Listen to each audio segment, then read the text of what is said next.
مولانا عامر اخلاق شامی مدد اللہ العالی سے کہ آج کی روحانی و عرفانی وجدانی محفل میں اپنے خطاب سے ہمارے اور آپ کے قلوب اور اذہان کو منور فرمائے۔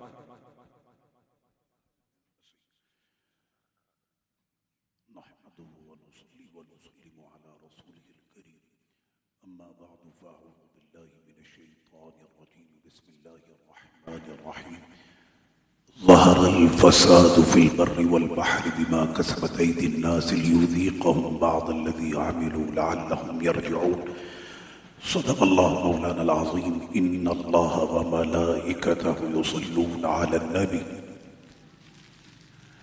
يا أيها الذين آمنوا صلوا عليه وسلموا تسليما اللهم صل على سيدنا ونبينا ومولانا محمد معدن الجود والكرم وعلى آله وصحبه وبارك وسلم صلاة وسلام عليك يا سيدي يا رسول الله وعلى آلك وأصحابك أجمعين۔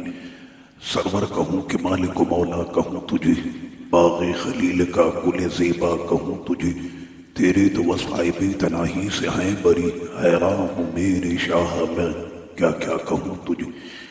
تمام تعریفیں اللہ وحدہ لا شریک کے لیے اور کروڑا کروڑ درود و سلام اور نعتوں کے سب گلدستے حضور پر نور شافع یوم نشور سرور کونین سید المرسلین خاتم النبیین رحمت للعالمین فخر دو عالم نور مجسم صلی اللہ علیہ وسلم کی بارگاہ میں پیش کرنے کے بعد اسٹیج پر موجود مقتدر علماء کرام مشائخ اعظام اور اللہ رسول سے محبت رکھنے والے میرے محترم بچوں، بزرگوں اور جوانوں، تاخیر کی وجہ یہ ہے کہ طبیعت میری اچانک ناساز دعا کیجیے اللہ پاک کی شفا عطا فرمائے۔ رات گئے تک ہمارے بزرگ یہاں پر موجود تھے اور وہ ملک شام کے لیے پھر روانہ ہو گئے، تو جب تک بزرگ رہتے ہیں تو ان کے ساتھ بالکل 24 گھنٹے کی ڈیوٹی رہتی ہے، اور ایسا بھی کوئی مسئلہ نہیں انتظامیہ کو کہ جنہوں نے اپنی محبت کا اظہار کیا کہ آپ لازمی پہنچیں، تو میں انتظامیہ کے حکم کے مطابق حاضر ہو گیا۔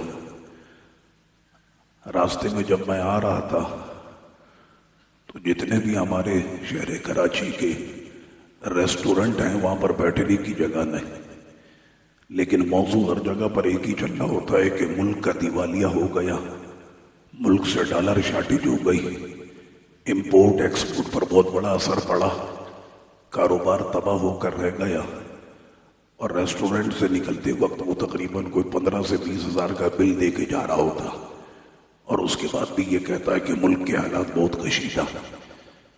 کوئی موضوع ملے نہ ملے ہمارے پاس ایک ہی موضوع ہوتا ہے کہ حکمرانوں کو ہم نے بددعائیں دینی ہیں۔ اصل میں مسئلہ یہ ہوا کہ جب اللہ رسول کے فرمان سے ہم دور ہو گئے تو ذلت اور رسوائی ہمارا مقدر ہو گئی، جیسی رعایا ہو گئی اللہ نے ویسے ہی حاکم بھی عطا کر دیے۔ اصل میں مسئلہ یہ، اب میں صرف مختصر یہ مسئلہ آپ کو سمجھانا چاہتا ہوں، اس لیے کہ ہم نے اپنے اسلاف کو پڑھا، سرور کونین صلی اللہ علیہ وسلم کے دربار عالی سے جنہوں نے فیض پایا، ابو بکر و عمر عثمان و حیدر، اور اس کے بعد حضرت امام حسن، اس کے بعد عبداللہ بن زبیر، اور اس کے بعد حضرت عمر بن عبدالعزیز، یہ تمام کے تمام مسلمانوں کے خلافت راشدہ اور خلفاء راشدین کہلاتے ہیں۔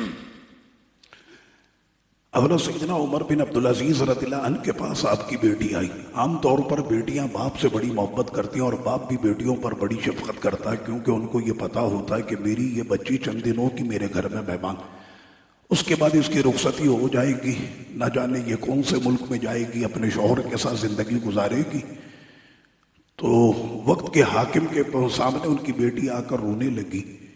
آپ نے پوچھا بیٹا روتی کیوں؟ عید کا دن تھا۔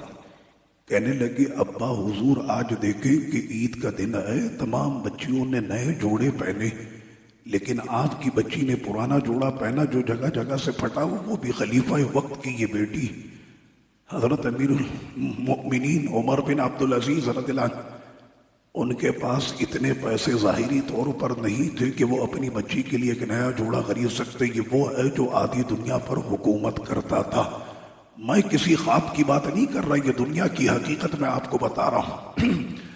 حضرت عمر بن عبدالعزیز گئے بیت المال کے وزیر کے پاس جا کر کہا کہ اگر آپ مہربانی کریں تو اگلے مہینے کی تنخواہ مجھے اسی مہینے میں دے دیں، میں آپ کو اگلے مہینے کی تنخواہ واپس لوٹا دوں گا۔ پہلی بات تو یہ ہے کہ امیر المؤمنین کو کیا ضرورت ہے کسی سے اجازت لینے کی؟ وہ تو آرڈر کرے تو پوری سلطنت اس پر جو ہے وہ نچھاور کر دی جائے۔ تو وہ وزیر بھی انہی کا تھا، کہنے لگا حضور مجھے آپ کو اگلے مہینے کی تنخواہ پیشگی دینے میں کوئی اعتراض نہیں ہے، صرف اتنا آپ مجھ کو ضمانت دے دیں کہ اگلے مہینے تک کیا آپ زندہ رہیں گے؟ اگر آپ اس کی ضمانت دیتے تو میں اگلے مہینے کی آپ کو تنخواہ بھی سے دینے کے لیے تیار۔ آپ نے یہ سنا اور واپس آ گئے۔ بیٹوں نے پوچھا کہ آپ تو گئے تھے بہن کے لیے کپڑے کا انتظام کرنے کے لیے، تو آپ نے فرمایا کہ بیٹا کیا خیال ہے کہ اگر ہم صبر کر کے سارے جنت میں چلے جائیں تو یہ زیادہ اچھا سودا نہیں؟ یا تمہاری رضا کو اور خوشنودی کو پورا کرنے کے لیے تمہارا باپ جہنم میں چلا جائے؟ بچے بھی آپ کی تربیت کے رہنے والے تھے، کہنے لگے نہیں ابا حضور ہمیں جنت میں جانا ہی پسند ہے، آج ہم صبر کر لیتے۔ بچوں نے اپنے باپ کو اس تکلیف کے لیے مجبور نہیں کیا جس کی وہ طاقت نہیں رکھتا۔ آج سب سے بڑا مسئلہ یہی ہوتا ہے کہ اپنے بچوں کی خوشنودی کے لیے، ان کے سیر و سیاحت کے لیے، ان کے کپڑے لتوں کے لیے، ان کی خوشیوں کو پورا کرنے کے لیے باپ اپنے آپ کو اتنی ساری مجبوریوں کے اندر ڈال دیتا کہ میرے بچے خوش ہو جائیں بھلے اللہ اور اس کا رسول ناراض ہو جائے۔ یہ حضرت سیدنا عمر بن عبدالعزیز رضی اللہ عنہ کے بارے میں نے آپ کو بتایا۔ آقا کریم صلی اللہ تعالیٰ علیہ وسلم نے کیا ارشاد فرمایا کہ جس نبی کا میلاد منانے کے لیے ہم یہاں پر آئے، آقا علیہ الصلوۃ والسلام تو راضی ہم سے تب ہوں گے جب ہم اپنے آقا کے فرمان پر اپنی زندگی گزاریں گے، لاکھ محفلیں ہم سجا لیں، اور اگر ہمارا تعلق نمازوں سے، روزوں سے، عبادت و ریاضت سے، زہد و تقوی سے، حق سے، سچ سے اگر ہمارا تعلق نہ ہو تو پھر یہ محفلیں ہمارے کس کام کی؟ آقا علیہ الصلوۃ والسلام نے ارشاد فرمایا کہ 3 ایسی چیزیں ہیں کہ اگر ان میں تباہی آ جائے تو پوری امت میں فساد آ جائے۔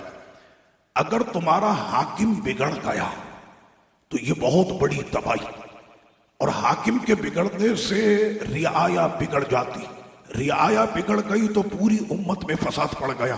اور تیسرا مسئلہ آپ نے فرمایا کہ اگر علماء کمزور ہو گئے، علماء کا بہت بڑا کردار، اگر علماء کرام کمزور پڑ گئے اور انہوں نے حق کہنا بند کر دیا تو یہ بھی بہت بڑی تباہی ہو جائے گی۔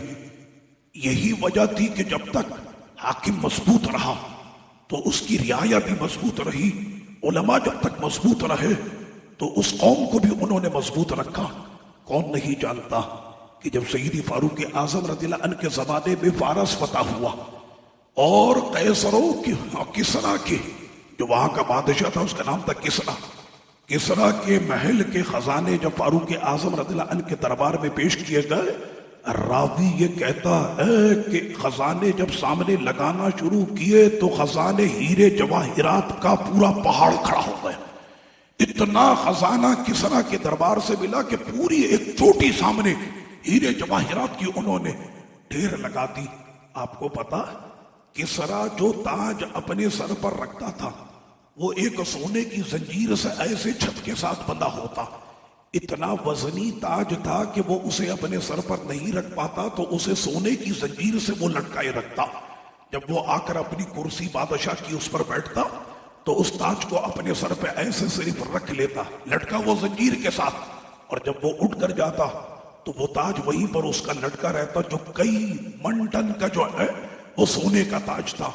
وہ سارا ہیرا جواہرات جب عمر بن خطاب رضی اللہ عنہ کے سامنے رکھا گیا، سنے انہوں نے کیا کہا، ہمارے یہاں تو صبح سے لے کر شام تک ٹیبل ٹاک اسی پر ہے، سارے شوز اسی پر ہے، پورا media, print media, social media, وہ سب آپس میں ایک دوسرے کو کہہ رہے ہوتے یہ چور ہے، وہ کہتا وہ چور ہے، یہ چور ہے، وہ چور، یہ اس عدالت میں گیا اس دروازے سے باہر، وہ اس عدالت میں گیا اس دروازے سے باہر، ہونا ہوانا کچھ بھی نہیں۔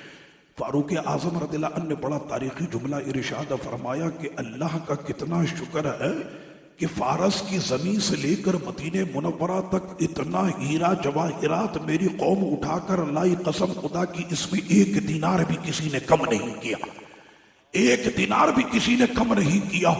تو اس پر وہ رب کا شکر ادا کر رہے تھے کہ مالک میری قوم کتنی دیانتدار قوم ہے، ایک دینار بھی اس میں سے انہوں نے کم ہونے نہ دیا۔ تو وہاں پر شیر خدا حیدر کرار فاتح خیبر، فاتح کربلا کے والد حضرت مولا علی رضی اللہ عنہ وہاں پر موجود تھے۔ کہنے لگے یا امیر المؤمنین عففتہ، کہ آپ نے اپنے آپ کو دیانتدار رکھا تو آپ کی قوم بھی دیانتدار ہو گئی، اگر آپ بد دیانت ہوتے تو آپ کی قوم بھی بد دیانت ہو جاتی۔ فرمایا یہ تو آپ کی وجہ سے آج آپ کی قوم اتنی دیانتدار ہو گئی۔ تو پتہ یہ چلا کہ حاکم اگر دیانتدار ہو جائے، وہ یاد ہے سیدی امام اعظم ابو حنیفہ رضی اللہ عنہ کے زمانے کی بات، آپ جا رہے تھے، بارش ہو رہی تھی، کیچڑ راستے میں کہیں پڑی، آگے آپ کے کوئی بچہ دوڑ رہا تھا، تو آپ نے اس بچے سے فرمایا سنبھل کر چلنا، کہیں ایسا نہ ہو کہ تمہارا پاؤں نہ پھسل جائے۔ بچے نے پلٹ کر جواب دیا، اور امام اعظم ابو حنیفہ فرماتے وہ بچہ مجھ کو تقوی سکھا کر گیا۔ بچے نے کہا امام صاحب اگر میں گر گیا تو کوئی مسئلہ نہیں، لیکن خدا را آپ مت گریے گا، اگر آپ گر گئے تو پوری قوم گر جائے گی۔ تو کیا فرمایا فاروق اعظم نے، اگر عالم پھسل گیا دین ختم ہو گیا۔ دوسرا فرمایا وہ جدال المنافق بالقرآن، اور منافق کا قرآن کی آیتوں میں بحث کرنا یہ دین کو اٹھانے والی بات۔ آج ہمارے یہاں ہر ایک کو دیکھے وہ قرآن پر بحث کر رہا ہوتا، پورے 11 مہینے تک ٹیلی ویژن پر ناچنے اور گانے والی، رمضان میں سارے ولی اور ولیہ بن کے ٹیلی ویژن پر بیٹھے قرآن پر باتیں کر رہے ہوتے۔ فرمایا منافق کا قرآن کی آیتوں پر بحث کرنا تو یہ بھی دین کو اٹھانے کے لیے ہے۔ اور تیسرا آپ نے فرمایا کہ اگر امت کے حکمران گمراہ ہو جائیں تو پورا دین ڈہ جاتا ہے۔ تو یہ تھے وہ مسئلے، اور یہ تھے ہمارے وہ سابقہ خلفاء۔ کون نہیں جانتا کہ ہمارے 4 خلفائے راشدین ابو بکر، عمر، عثمان، علی، اور اس کے بعد پھر کون؟ حضرت امام حسن۔ امام حسن کی حکومت 7 مہینے رہی۔ امام حسن کے بعد حضرت عبداللہ بن زبیر، ان کی حکومت 9 سال رہی، اور اس کے بعد 2 سال، یہ 2 سال حضرت عمر بن عبدالعزیز کے تھے۔ بیچ میں اتنا بڑا جو ہے وہ فساد کا سلسلہ رہا، لیکن عمر بن عبدالعزیز جیسے ہی نظام پر مسلط اور حاکم بنے، آپ نے رات میں نماز عشاء کے بعد خطبہ دیا۔ سب سے پہلا کام آپ نے کیا کیا؟ بیگم کو جا کر کہا کہ بیگم یہ جو ہمارا شاہی محل ہے نا، یہ شاہی نہیں بلکہ ان کے، وہ بہت بڑے تاجر تھے، عمر بن عبدالعزیز بہت بڑے تاجر تھے، ان کا اپنا مال و دولت بہت زیادہ، تجارت بہت بڑی تھی۔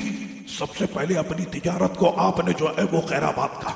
بیگم کو کہا کہ اب یہ عظیم محل سے باہر نکلو، اب کسی چھوٹے سے گھر میں ہم نے گزارا کرنا۔ کہنے وجہ کیا؟ کہنے کل کو کوئی یہ نہ کہے کہ یہ محل جو ہے وہ مسلمانوں کے مال سے بنایا گیا، لہٰذا محل بھی چھوڑا، تجارت بھی چھوڑی، اور اپنا وہ محل بھی مسلمانوں کے لیے سب سے پہلے وقف کیا۔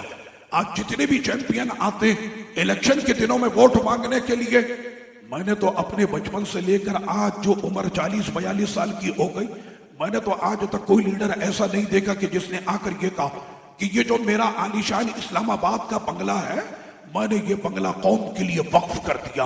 میں نے ذرا کر کے تو دکھاؤ نا۔ یہ کرنا کہنا تو بہت آسان ہوتا، میں اپنی قوم کے لیے یہ کروں گا تو وہ کروں گا، ہونا ہوا نا تو کچھ بھی نہیں ہوتا۔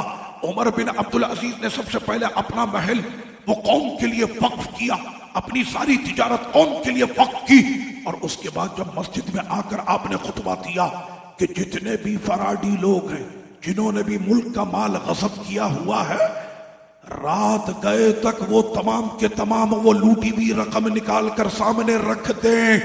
ہماری یہاں تو صرف عدالتیں بنتی، یہ کیس بن گیا جناب، وہ کیس بن گیا، اس عدالت کا دروازہ تو اس عدالت کا دروازہ۔ عمر بن عبدالعزیز نے پہلے عملی طور پر خود کام کیا، اور کرنے کے بعد پھر اپنی قوم سے خطاب میں کہا کہ لوٹ کھسوٹ کا مال رات میں نکل جانا چاہیے۔ آپ تقریر کر کے اپنے گھر پہنچے، آدھی ریاست میں نظام نافذ ہو چکا تھا، اور جب آپ فجر پڑھانے کے لیے آئے تو پوری ریاست میں نظام نافذ ہو چکا تھا، اور لوٹ و کھسوٹ کا جتنا مال تھا وہ سارا کا سارا لوگوں نے نکال کر سڑکوں پر پھینک دیا تھا تاکہ عمر بن عبدالعزیز کے غضب سے ہم بچ جائیں۔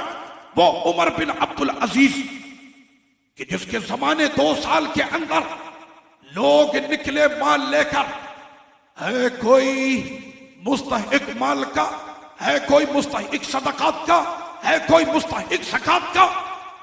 زکات دینے والے تو تھے، لینے والا کوئی بھی نہیں تھا۔ دینے والے تھے، لینے والا کوئی بھی نہیں تھا۔ اس کے بعد پھر آپ نے کیا فرمایا؟ فرمایا کہ ایسا کرو، جتنے بھی کوارے ہیں بیت المال سے ان کی شادی کرا دو۔ ہو گئی سب کی شادی۔ اس کے بعد آپ نے فرمایا جن کے پاس زراعت نہیں ہے کھیتی باڑی کے لیے پیسہ دے دو، وہ بھی ہو گیا۔ کہنے لے جتنے بھی غلام ہیں ان تمام کو آزاد کرا دو، کہنے وہ بھی کروا دیا۔ کہنے اب ایسا کرو کہ عیسائیوں کو لمبے عرصے کے لیے ادھار پیسہ دے دو، کہنے وہ بھی ہو گیا۔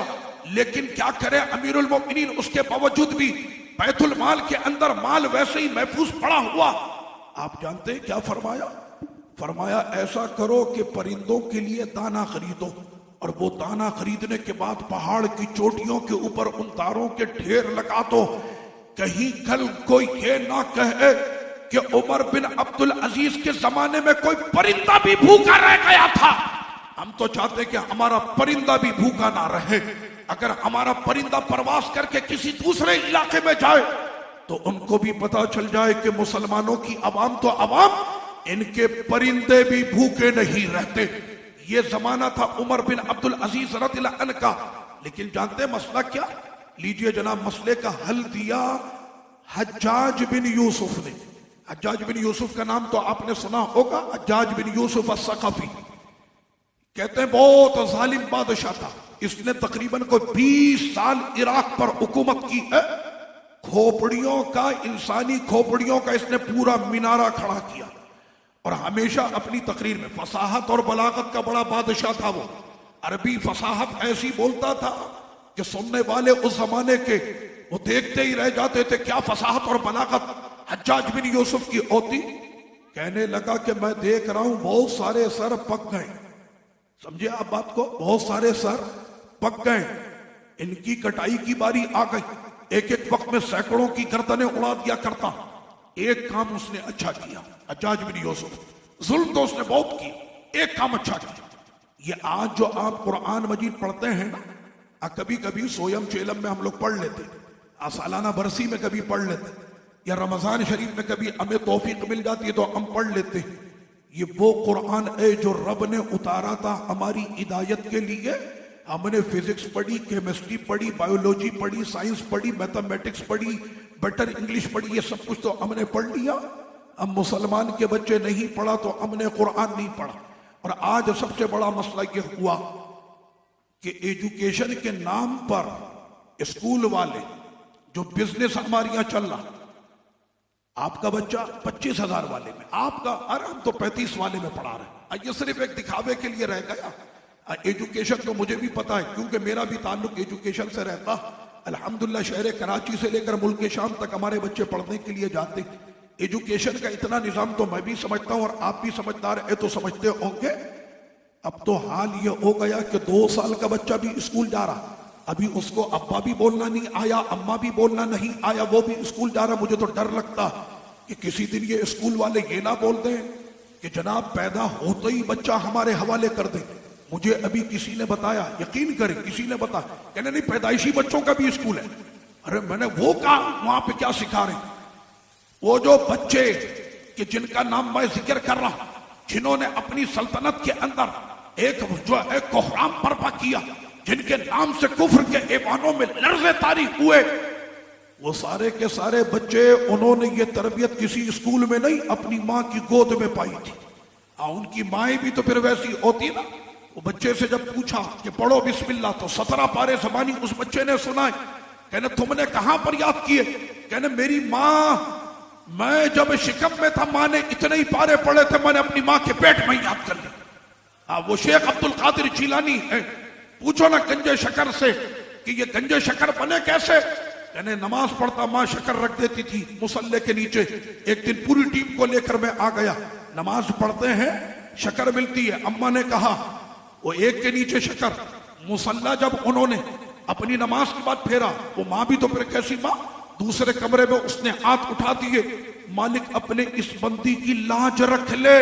مصلہ جب پھیرا تو سب کے نیچے شکر تھی, اور وہ شکر والا ایسا مشہور ہوا کہ دنیا آج بھی فرید الدین گنجے شکر کہتی. یہ تھی وہ ماں جو اپنے بچوں کی تربیت اس انداز میں کرتی.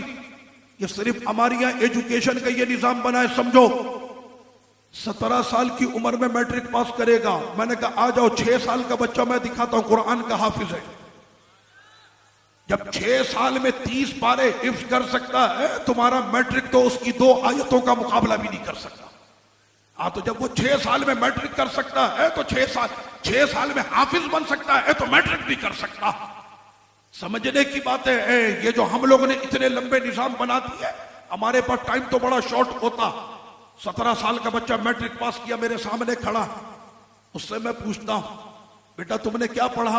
تو پہلی بات تو کھڑا ہے تو وہ ہل رہا ہے. ارے بیٹا سیدھے تو کھڑے ہو جاؤ. کہنے کیسے کھڑا ہو جاؤں؟ ادھر بھی شی تھی ادھر بھی شی, بیچ میں ہی. اب جب ہی شی کے ساتھ بیٹھے گا تو پھر معاملہ کیا ہونا ہے, کچھ نہ کچھ تو اس کا اثر ہوگا نا. ایسے وقت میں اماں آ کر کہتی ابھی اس کی عمر ہی کیا ہے, ابھی تو بچہ ہے یہ, 17 سال تو اس کی عمر ہے, ابھی اپنے پیروں پہ کھڑا کہاں ہوا. میں نے کیا بات کی آپ نے؟ میں اپنے خاندان کی بات کرتا ہوں. میں نے کہا کیا بات کرتی ہیں آپ؟ 17 سال مسلمان کا بچہ 17 سال کا ہو اور وہ ابھی تک اپنے پیروں پہ کھڑا نہیں ہے. 17 سال کے جوان کو خبر ملتی راجہ دائر نے مسلمان عورتوں کو قید کر لیا. وہ عرب سے پورا لشکر لے کر آ گیا اور سندھ کی دھرتی پر راجہ طاہر کی اینٹ سے اینٹ بجا دی اس نے. دنیا نہیں جانتی اسے محمد بن قاسم کو. تو یہ ہمارے مسلمانوں کی وہ عظیم تاریخ رہی ہے. تو یہاں پر مسئلہ یہ کہ حجاج بن یوسف جو بڑی فساد اور بلاغت رکھتا, اس کو کسی نے کہا کہ اے حجاج یہ تو بتا, تو نے عمر بن خطاب کا زمانہ دیکھا تو پھر تو عمر بن خطاب کی طرح انصاف کیوں نہیں کرتا؟ آپ جانتے ہیں حجاج بن یوسف نے بڑا تاریخی جملہ کہا. کہنے لگا تبادروا اتعمر لکم, کہنے لگا کہ تم لوگ بھی ابو ذر غفاری بن جاؤ. ابو ذر غفاری صحابہ اکرام کی جماعت میں اپنے زہد میں, تقوی میں, پرہیزگاری میں ابو ذر غفاری کا نام سب سے بلند مانا جاتا. حجاج کہتا تم ابو ذر غفاری بن جاؤ تو میں بھی عمر بن خطاب کی طرف فیصلے کروں گا. سمجھ رہے ہیں آپ؟ یعنی اس نے جو ہے وہ رعایا کے لیے بھی کہا کہ رعایا بھی تو اپنے آپ کو. مجھے بتائیں نا آج ہمارے لیے تو یہ کام بہت آسان ہو گیا. ہم سب اپنے اپنے گریبانوں میں جھانکتے, سارے کے سارے. دن بھر میں ہم نے کتنے جھوٹ بولے, دن بھر میں ہم نے کتنا فراڈ کیا, دن بھر میں ہم نے جو ہے ماں باپ کے ساتھ کتنی گستاخی کی, ہم نے جو ہے کسی پر ظلم کیا. آپ کو پتا یہ ظلم کرنے والے, سنیں آقا علیہ الصلوۃ والسلام کا فرمان. میرے نبی نے یہ فرمایا میدان محشر میں ندا دینے والا پکارے گا این الظلمہ, ظالمین کہاں؟ اچھا صرف ظالمین؟ یعنی ظالم تو ظالم ہے, ظالم کا ساتھ دینے والے بھی کہاں؟ جنہوں نے ظالموں کو ووٹ دیا, جنہوں نے ظالموں کا ساتھ دیا وہ بھی کہاں؟ کہنے صرف اتنی بات نہیں, ان کی براءت لکھنے والے قلم کہاں؟ جو ان کو ہمیشہ بچا کر لے جاتے تھے وہ قلم کہاں؟ کہنے قلم پر بھی اتفاق نہیں. اس قلم کے لیے جو سیاہی لے کر آیا تھا وہ سیاہی لانے والے کہاں؟ یہ ساروں کو جمع کر کے ان کی گردنوں سے پکڑ کر آقا نے فرمایا ان کو جہنم میں ڈال دیا جائے گا. جنہوں نے ظالموں کا ساتھ دیا ان کے لیے لکھا, ان کے لیے آوازیں اٹھائی, ان کے لیے مومنٹ کی, سب کا اس میں جو ہے وہ نام لکھ دیا جائے گا. یہ آقا کا میرے فرمان ہے. اب لیجیے جناب, آخر میں صرف یہ کہوں گا کہ یہ سارے حالات اور معاملات ہمارے سامنے آ گئے, لیکن اس کے باوجود بھی ابھی بھی وہ دروازہ کھلا. رب کریم نے کیا فرمایا؟ اگر اہل قرآن یعنی گاؤں والے ایمان لاتے, پرہیزگار ہوتے, ہم ان پر آسمان سے برکت کے دروازے ہم ان پر کھول دیتے. لیکن جب انہوں نے اللہ کی نافرمانی کی تو اللہ نے ان پر برکت کے دروازے بند کر دیے. اللہ نے ان پر رحمت کے دروازے بند کر دیے. اور یہ بالکل سچ ہے اور سچ کڑوا ہوتا, لیکن یہی حقیقت ہے. ہم لوگ دوسروں کے اوپر ڈال دیتے, ہمارے حکام ایسے, ہمارے عمراء ایسے, ہمارے ملک چلانے والے ایسے, ہمارے فلاں ایسے. سب سے پہلے ہمیں اپنی اصلاح کرنی پڑے گی. اصلاح سب سے پہلے گھر سے ہوتی, چاہے وہ معاشرے کے کسی بھی شعبے سے تعلق رکھتا, انجینئر ہو, ڈاکٹر ہو, سائنسدان ہو, سیاستدان ہو, وہ وقت کا حاکم ہو, کوئی بھی ہو. سب سے پہلے وہ اپنے گریبان میں جھانکتے ہوئے دیکھے کیا وہ سچا مسلمان ہے, کیا وہ سچا مومن ہے. اگر وہ سچا مومن مسلمان ہے تو سنو, دل کے کانوں سے اپنے نبی کا یہ فرمان سن لو. آقا کریم صلی اللہ علیہ وسلم نے فرمایا, رب کریم فرماتا ہے ساری بادشاہی میرے لیے اور سارے بادشاہ بھی میرے لیے. میں بادشاہوں کا بادشاہ, میں بادشاہوں کا بادشاہ, اور تمام بادشاہوں کے دل میری دست قدرت میں. اگر میرے بندے میرے فرما بردار ہوتے ہیں تو میں ان کے بادشاہوں کے دلوں میں ان کے لیے نرمی ڈال دیتا, اور اگر وہ میرے نافرمان ہوتے تو میں ان کے بادشاہوں کے دلوں میں سختی ڈال دیتا. مسئلہ سمجھ میں آ گیا؟ بالکل واضح طور پر آقا علیہ الصلوۃ والسلام نے یہ فرمان ارشاد جو ہے وہ فرما دیا. میلاد مصطفیٰ صلی اللہ علیہ وسلم کی اس محفل میں اب ہم لوگوں نے بھی اپنے آپ کو سوچنا ہوگا کہ ہم اپنے نبی سے محبت کا دعویٰ کرتے ہیں تو کیا ہم اپنے نبی کے اخلاق کے مطابق ہو گئے, ہم اپنے نبی کے فرمان کے مطابق ہو گئے, ہم اپنے نبی کی سنتوں کے مطابق ہو گئے؟ کیا ہم نے اپنے آقا سے وفا کا دعویٰ کیا تھا, ہم نے اس دعوے کی دلیل پیش کر دی؟ اگر ہم نے ایسا کر دیا تو یہ یاد رکھیے گا, یہ ماضی میں جتنے بھی گزرے ہیں نا, یہ سارے کے سارے آپ کے آبا و اجداد تھے, ان میں کوئی بھی بد عقیدہ نہیں تھا. یہ سارے کے سارے سنی تھے کہ جنہوں نے اپنی قوم کو کھلایا بھی, جنہوں نے اپنی قوم کو پلایا بھی, جنہوں نے اپنی قوم کو ہدایت کا راستہ دکھایا بھی, جنہوں نے اپنی قوم کو فتح اور نصرت کر کے جو ہے ان کے لیے خزانوں کے دروازے بھی کھول دیے. آج ہم ڈالر کا رونا رو رہے. ایک زمانہ تو وہ بھی تھا کہ جب مسلمانوں کے قدموں میں ہیرے جواہرات کے ڈھیر لگے ہوتے تھے اور ان کو اٹھانے والا کوئی بھی نہیں ہوتا. لیکن ذہن میں رکھیے گا کہ جہاں پر بھی باطل تھا, اللہ نے اہل حق ہر زمانے میں رکھے. حق کا ساتھ دو, ہمیشہ حق کے ساتھ چلو, ہمیشہ سچ کا ساتھ دینا, ورنہ قبر میں سب نے تنہا جانا ہے. نہ سیکورٹی, نہ وہاں پہ کوئی گارڈ, نہ کوئی وکیل, نہ کوئی جج, نہ کوئی عدالت, اور وہاں پر فیصلہ میرے رب کا ہوگا. ایک ذرہ اگر نیکی کا کیا ہے تو وہ بھی تمہیں دکھا دیا جائے گا, اور ایک ذرہ اگر شر کا کیا ہے تو وہ بھی تمہیں پیش کر دیا جائے گا. سمجھدار ہیں وہ لوگ کہ جنہوں نے سب کو ٹھکرا کر اللہ رسول کے راستے کو مضبوطی سے پکڑ لیا, اور وہ تھے بے وقوف کہ جنہوں نے ان تمام کو چھوڑ کر اللہ رسول کو ناراض جو ہے وہ کر دیا. یہ تھے وہ لوگ, اعلیٰ حضرت فرما گئے, لحد میں عشق رخ شہ کا داغ لے کر چلے, اندھیری رات سونی تھی چراغ لے کر چلے, ان کے غلاموں کا نقش قدم ہے راہ خدا, وہ کیا بہک سکے جو یہ سراغ لے کر چلے. وما علیہ الا البلاغ.